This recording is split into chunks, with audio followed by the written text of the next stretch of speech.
આ છે મંડપ, અને કહેવાય મંડપ, રામાપીર ભગવાનનો મંડપ. 600 વર્ષ પહેલાં સનાતન ધર્મનો પ્રચાર કરવા માટે રામદેવપીર ભગવાનને મંડપની સ્થાપના કરેલી. એના પિતા હતા અજમલજી અને માતા હતા મીનલદેવી. એવું કહેવાય છે કે રામદેવપીર દ્વારકાધીશનો અવતાર છે. આની સ્થાપના 7 થી 8 દિવસ કરવામાં આવે છે, અને પછી એના નેક્સ્ટ ડે ખડો કરવામાં આવે છે અને મંડપ આ મેળાનું ભવ્ય આયોજન અલગ અલગ કરાય છે. મંડપ 12 દિવસ ફરી કરવામાં આવે છે. પછી રોજ સવાર થાય ધજા લઈ જ્યાં મંડપથી ત્યાં લીધવામાં આવે છે અને પૂજો કરવામાં આવે છે. મંડપની આજુબાજુમાં 4 આટા કરવામાં આવે છે. મંડપ ભગવાન આવે છે.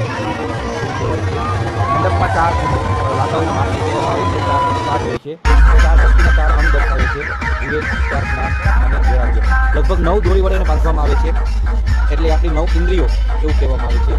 તો 5 રંગની ધજા ફરકાવવામાં આવે છે. દરેક રંગનો અલગ અલગ હોય છે. પીળી ધજા ભૂમિ તત્વ માટે, સફેદ પાણી તત્વ, લાલ ધજા તેજનું તત્વ, લીલી ધજા વાયુનું તત્વ, કાળી ધજા આકાશનું તત્વ, એ 5 બતાવે છે. આપમેળે ઊભો થાય છે અને ચોપાઈ ઉપર ઊભો થાય છે એવું કહેવામાં આવે છે. આ સનાતન ધર્મ